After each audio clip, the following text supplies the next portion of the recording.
Evertonians, welcome to Dockside Live for the final time of 2025. The fixture today is Everton versus Nottingham Forest, away at a ground that has been a happy hunting ground for Everton in recent years. In our previous 2 visits to the City Ground, we have come away with 3 points both times. And Nottingham Forest as a whole have been an opponent that we've done quite well against. Since they've come back to the Premier League, the previous 7 games we played against them, 4 wins and 2 draws. Most notably, of course, a mere 3 or 4 weeks ago here at Hill Dickinson Stadium, where we, in my words, trounced them 3-0. It was a wonderful performance, and I am very excited to hopefully see something similar today. We have got some technical difficulties going on today. Are we good to go, Mark? We are listening to me? Did we catch all of that?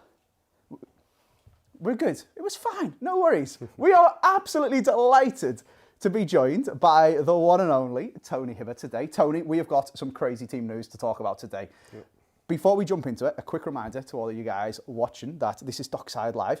This is our pre-match show, which is available across all of Everton's digital platforms.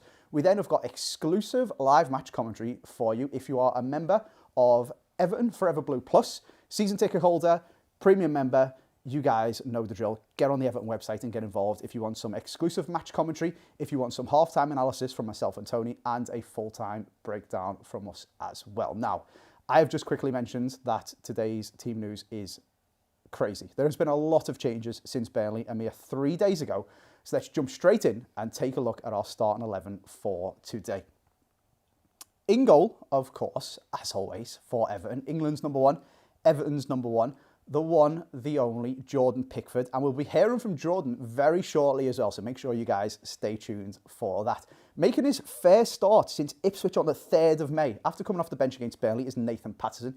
Our captain, as always, or as often this season, is James Tarkowski. And Jake O'Brien has moved into centre-back today, away from his more usual right-back that we've been seeing. Vitaly Mykolenko, stalwart at left-back, starts at left-back once again. And Tim Iroegbunam will be looking to continue his impressive run of form today after successive starts. James Garner playing in his preferred central midfield role, having played all over the pitch for us. Back-to-back starts for Tyler Dibbling. I'm so excited to see what he can do today after a brilliant performance a few days ago.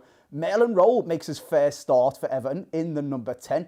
Dwight McNeil is at left midfield, making back-to-back starts. And Tieno Barry is back into the starting 11 and will be looking to grab himself his second goal of his Everton career. A lot of changes, a lot of excitement. I am really looking forward to seeing what Maitland Rowe could do. Tyler Dibbling, Tony, we talked about it. We were here at Hill Dickinson for the Burnley game. He played really well. Back-to-back starts for him now. Yeah, obviously he's given a chance again. I think we're light in the squad, so there's a few changes. So yeah, he started again, but it's good to see. I think the other big talking point is Jack Grealish on the bench today. He's obviously not 100%. Obviously the manager will know his total fitness, he'll know what he's like, but yeah, he's obviously not fit enough to start, so hopefully we can see some part of him today. Is that probably our biggest miss, you think, excluding the AFCON ones, which we don't really have any trace about? Well, it is, yeah. From the African lads being away, yeah, it is a big miss for us. Like, obviously, we've seen that the last game here, we missed them massively, Jack. So it is, but this is it. We've got to deal with it. We've got obviously players coming in who need to step up and take their chances. So hopefully we can see a good performance from either of them players coming. Other notable absences are Charlie Alcaraz, who started in the 10 last game, and Michael Keane, who we've just said Jack Grealish is a super important player. Michael Keane's been imperative for really, really good defensive form this season. He has him in target being a good partnership, good understanding. So it's quite hard when you're 2 centre-halves and obviously you're being playing with for so a long time, then it changes. So we'll see, but obviously the good lads, the professional, they know what they're doing. They've played so many games. So yeah, they'll probably deal with it. There won't be any problems, I don't think, with O'Brien coming in next into talk. So I can't see it being any problem at all for us, but obviously can be a big miss. Big miss. Lots and lots of changes. Let's hear then from the manager himself what he's got to say about such an interesting starting 11. David, looking at your side tonight, no Alcaraz, no Keane, what happened there? Injuries. Can you elaborate a little bit? No, I'm not going to tell you what the injuries are, but obviously they're both missing the game, so no, disappointing because it adds to quite a big number at the moment. I think just looking at your bench as well, everyone can sort of see and appreciate how stretched you are in terms of the resources you've got. Does that make it doubly difficult to try and look for that extra bit of creativity that you need? Yeah, we don't have an awful lot to make changes from it. And look, we've only got Jack Grealish back in the bench. He shouldn't be. He's still ill. But because we're trying to get, if we need him for a small period, then we might need to use him. But if I had my way, he wouldn't be on the bench at all. How much of a risk is that? It was never a case that he was going to be in contention to start? No. And in terms of what you expect from Nottingham Forest as well, you know, played them recently, but a very different game perhaps? Yeah, it was. It was a great result for us at home. We know the strengths of Nottingham Forest. They've got a pretty stable side, good squad. So we're well aware of the difficulty we'll have tonight. We appreciate your time. Thanks. Thank you. Cheers. Good man. Cheers, John. Keeping his cards close to his chest then, Tony, is that standard David Moyes operating procedure? Yeah, it's standard. He doesn't want to give too much away. Obviously, Jack's fitness, we won't want to say anything about Jack, but yeah, it's something he's done for a long time. It's just injuries. Yeah, obviously, you know, he's had a virus, he's been ill, so obviously Keane is probably is an injury, so we don't know how or what he's picked up, but he wouldn't want to say too soon until he probably all of his procedures and the scans or the test he has, so he doesn't want to probably jump the gun really and put something out there what is not true. Sure. It's for Keane to drop not to the bench. He wouldn't be on the bench at all. He's been one of our best players this season. Alcaraz, when we seen that Merlin Roll was in the starting 11, sure, that could just be an opportunity for Merlin, but he's not on the bench at all either, so a couple of... It happens over Christmas. It's what I'm saying, yeah, it's hit us at the wrong time, I think, losing two lads like that, and obviously Jack. So, yeah, it's not a good, obviously, starting point for us, and obviously this important period, but it's one of them, it's football, you've got to have a squad to deal with this, so it's one of them things we've got to deal with and get on with it. If you're Merlin Roll, is this an opportunity that you need to seize? It's got to be. This is what happens. Players who are not getting the minutes, who are on the bench, who are not in the squad sometimes. Sometimes this happens. You get the chance. This is football. Even the young lads, if they come on, they've got to get the chance. They've got to grab it with two hands and they've got to perform. It's sink or swim. It's one of them now. This is man's football, professional football, and you've got to take your chance when you can. I think that is particularly true for Nathan Patterson. He's been at the club quite a while now. He's played under a few different managers and never quite managed to nail down that starting position. His last start was on the 3rd of May last season against Ipswich towards the back end of the season. What do you think he's thinking going into this game? He's a professional. He's obviously played in Scotland, he's played down here, he's played games. So I don't think it'll affect him that much. It's just getting back and getting minutes under him, getting up to the speed of the game, and obviously how the Premiership is. You need games, and obviously when your chance comes, you've got to take it. So it's a chance for him in a way of a positive way. He's got to take this chance. He's got to show the manager what he can do and what he's capable of. There's no ifs or buts. This is the time for him. He's got to make the decision for the manager, make it hard for him to change it back to Jake, or even when Seamus is back to Seamus. He wants to play. He's got to have that position, so he's got to grab it with both hands. They'll be looking to put in a performance similar to what we had here at Hill Dickinson last time we played Forest. It was a brilliant 3-0 win, one of our best performances of the season and this 2025 calendar year, I think it's safe to say. Let's take a look back at the highlights of that game now. Nothing wrong with the delivery, was there? Good ball in. Another good ball from Garner to Dewsbury Hall. Oh, great bit of skill from Dewsbury Hall. Into the box. Yes! Everton have scored! I think it's an own goal, does. I think it's an own goal, but who cares? Get in there! It was brilliant skill from Keane and Dewsbury Hall. He flashed the ball across the area. It took a deflection. He lays it off to Anderson. Wide it goes to Savona. He digs out the cross. Heads go up and it's wide from Igor Jesus. Goal kick, but a warning. Yeah. Nico Williams has it in the corner. Oh, he's giving it straight to Tieno Barry. Barry back to James Garner. Alcaraz. Being careful enough, but Dewsbury Hall wins it back again. Brilliant. Dewsbury Hall saved by the keeper. No one there for the rebound. Dewsbury Hall has got to be in the form of his life, hasn't he?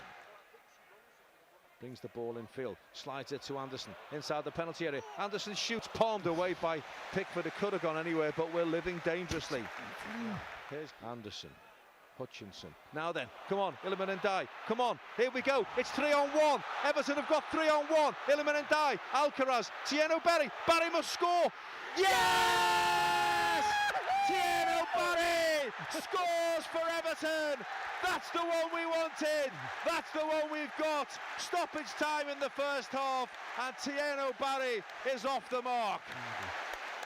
James Garner, free kick for Everton, right-footed, straight into the wall.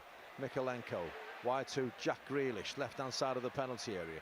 Grealish just flicks it in field. Garner's shot, spilled by the keeper, saved at the second attempt. Closed down by James Garner. Hudson-Odoi then works the space for the cross, punched away by Pickford. He's lost it. It's kicked off the line by Tarkowski. Oh, goodness me. Heroics then from James Tarkowski. Chasing him back towards his own goal, and Elliot Anderson gives the ball to Dewsbury Hall. Dewsbury Hall for Everton. Wide on the left-hand side of the penalty area is Jack Grealish. Back to Dewsbury Hall. Oh, it's just wide. Heads in hands all around Hill Dickinson. Jack Grealish. Back to McNeil again. Off goes Iliman Ndiaye. McNeil carries it forward. Then he plays it wide to Ndiaye. Inside the penalty area. Brings it into his right foot. Looked like he was fouled, but saved by the goalkeeper.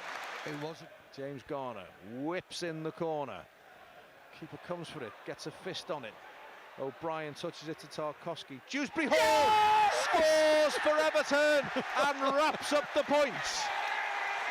Keenan Dewsbury Hall control the finish, half volley, all along the ground, back of the net, game, set and match. It should well be game, set and match, and what a man, Dewsbury Hall.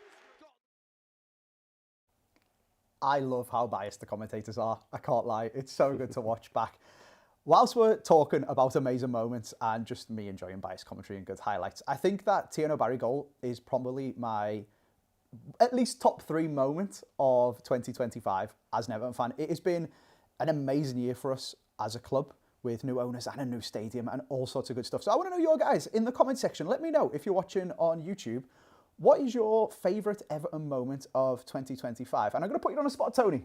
What's been your favourite Everton moment of 2025? The first game, to be honest, being here and hearing yeah. that was special. Obviously, I think not knowing and not understanding in a way what the reception will be and the noise, but the noise was unbelievable. I think that for me, that would highlight, and that was in a way of wow, this is some stadium, and the fans obviously they're going to be a part of this and to make it happen for us. And I think the first game to be here was special.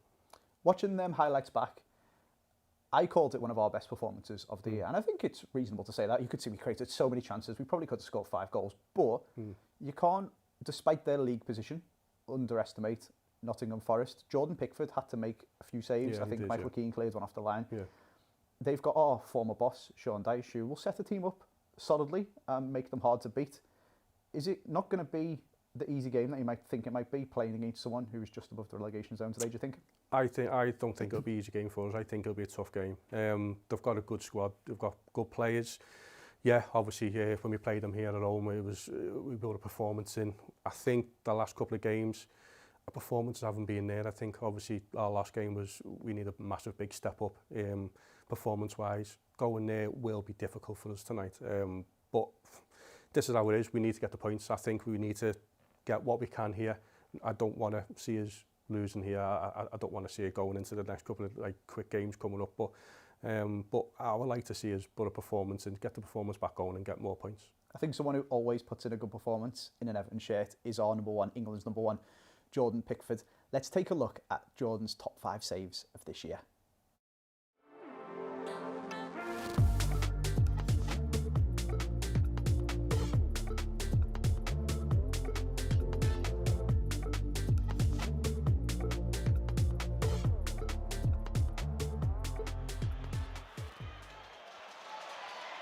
Barnes. Mendy. Oh, clawing across was Pickford. There's no beating him, you feel. Jordan Pickford out to his left-hand side. Mendy never scored in the Premiership. That was a great strike from the Senegalese, but what another brilliant save from Pickford, especially after last week. It's nail-biting stuff all around. Can Jordan Pickford produce the goods for Everton and keep them very much in this game? James Maddison from the spot, and Pickford saves. It was straight at him, and Pickford makes the save for Everton. With almost the last kick of the half. What a dreadful penalty. Pickford stayed in the middle of his goal and made the save. lofted into the breeze by Robertson, and again for Dini it's a nightmare to read. Hoisted back in by Alexander-Arnold, cleared by Godfrey, back by Henderson, and Pickford got across. That's a beautifully pure hit. Well, the Sunderland connection. Jordan Henderson caught this absolutely beautifully. In goes the corner. Decent delivery! How's that not gone in? Goodness me, Pickford has kept it out. Extraordinary at the death. I know we get carried away sometimes on great goalkeeping saves, but that double save just now is fantastic. Alonso, Havertz, Mason Mount off the post, Azpilicueta, and clawed away by Pickford. Extraordinarily, that didn't look possible. That is some save. Well, you know, I wondered at times between now and the end of the season whether he's going to have to be heroic. I think that hit both posts.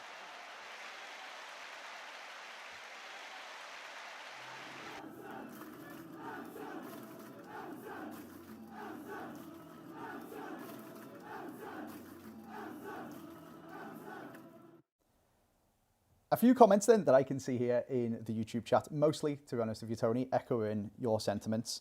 Ice DJ saying first game of Hill Dickinson, and Liam FC just saying how incredible the atmosphere was for that game. I think that's probably everyone's favourite moment of 2025. And I also called that Jordan Pickford's top 5 saves of this year. They were top 5 saves of all time, but to be honest with you, you could make a top 1,000 saves for Jordan Pickford for all time. He has been so good for Everton. As a defender yourself, how much does it affect your mindset, the way you play, how much confidence you've got to know that you've got somebody of Jordan Pickford's calibre stood behind you? It is, it's massive. I've played for some great keepers, Nigel Martin, Tim Howard, unbelievable keepers, unbelievable in the day. It just gives you confidence. It's strange the feeling in a way of a confidence, even when you're playing with a centre half. They talk to you and you just feel a confidence. You click with certain players and you just feel at ease. So it's a massive boost knowing that you've got someone behind you who is like Jordan Pickford, who is an unbelievable stopper at goals, and his reactions to saves is frightening. It's one of them that it helps massively out confidence-wise. Does that come from sometimes you might be a little bit nervous to make a mistake, especially as a defender? If you make a mistake as a forward, you don't score. You try again. If you make a mistake as a defender, that could instantly just lead to a goal. But knowing that there's somebody like Jordan Pickford behind you who's got a pretty good chance of stopping the one-on-one anyway, does that allow you to play a little bit more freely? Not really, don't think about it. No, it doesn't come into your head. That's the elite athlete's mindset that I don't have. That doesn't come into your head at all. It's just one of them that you just feel comfortable. You don't know what it is. As a player, you don't ever think, not really. I get asked all the questions all the while about like the noise and stuff. Half the time you're just numb to it. It just becomes, you don't hear it. So you just don't get on with it. You just play. It just doesn't affect you. But you know, obviously, the keeper or the defender you're playing with, you know they're world class. That is the elite athlete mindset that most of us don't have. That is why you played over 300 games for Everton, and I'm just sitting on this sofa with you now. Speaking of elite athletes and world-class goalkeepers, England #1, Jordan Pickford gave a pre-match interview for us at the City Ground. Let's see what he had to say. Jordan, it looks as if in recent games you've been solid as ever, but just struggling perhaps to get the creativity going. Would that be a fair comment?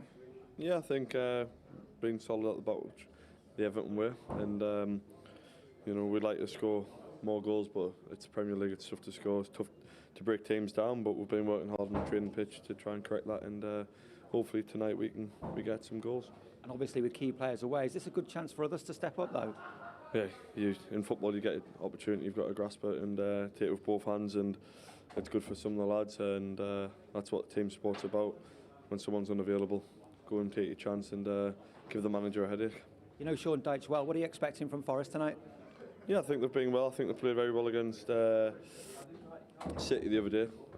We know some individuals have got really good, and where they finished in the league last year as well was they're in Europe, so they were good last season, and they're probably just struggling to get that form, but we know what Sean brings to them, and it'll be a tough game tonight. Thanks for your time, Jordan. Thank you. Cheers.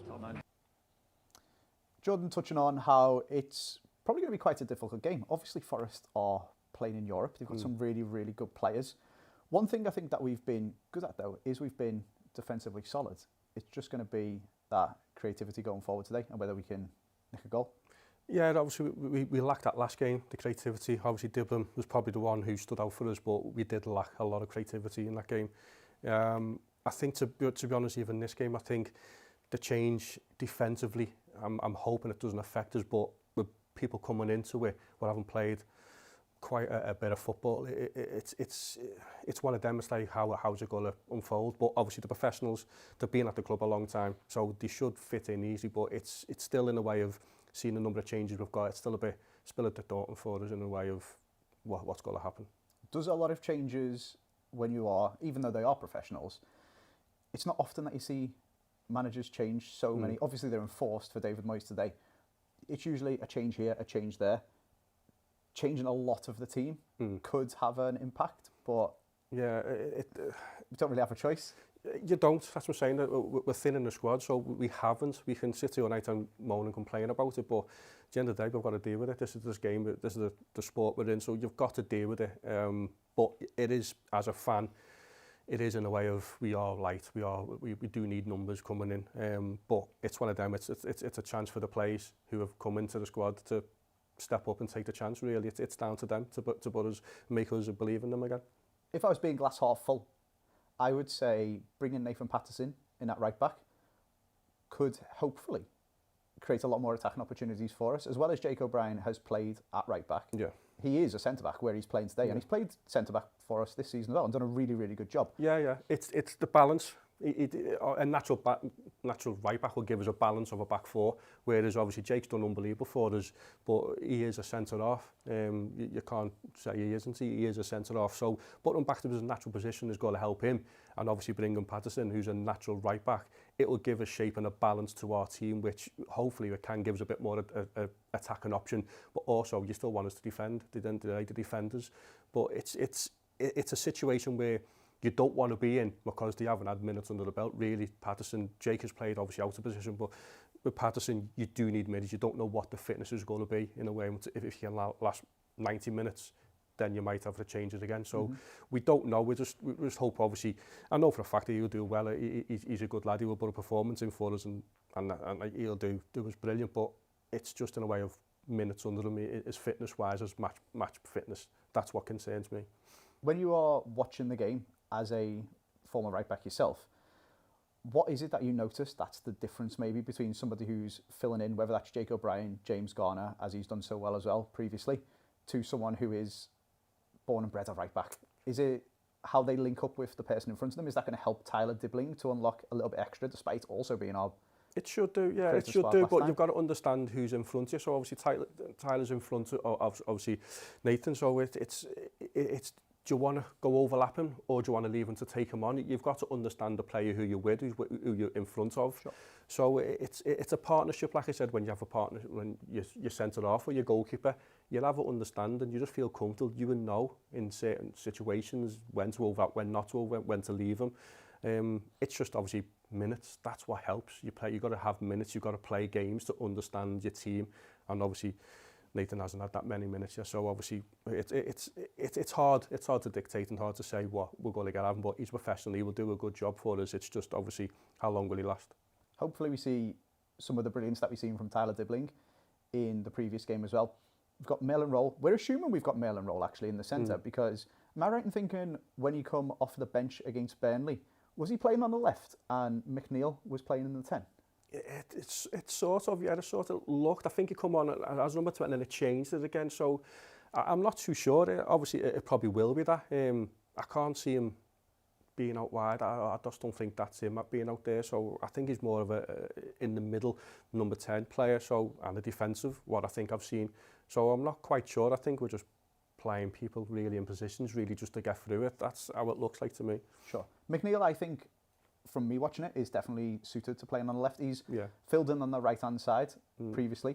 He can play quite well in the 10, but I would say Would you agree the left-hand side is probably his best position for us? I think that's what he's playing for Burnley, wasn't he, a lot all the time. So, but yeah, when he went as number 10 for us, he scored a lot of goals for us, a lot of important goals. So I think he's one, like, he can fill a number of positions and he'll do a good job for us. I just think, obviously, at the moment, we are low in numbers and we're asking people to play out of positions and obviously do a good job for us.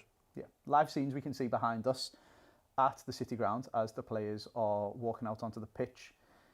It's a big game. It is a big game, yeah. We need the points. We need, obviously, I want the 3 points. We should have had, I think we should have had the 3 points the last game at Burnley. I think coming into this, I think I would have took a point, but coming away from a point there and then coming here, which is not going to be the easiest, I think we've got to try and get something here to do. As the players are coming out onto the pitch then, just a reminder for you guys watching on YouTube and our other digital platforms, if you wish to continue watching and listen to the live commentary from our commentators, Forever Blue Plus, season ticket holders, Everton TV Plus, all of the information is on the Everton website if you want to get signed up and continue to listen to the live commentary exclusively and see myself and Tony at half-time and full-time. But for now, I will hand you over to our ever-capable commentary team of Darren Griffiths and Graham Stewart.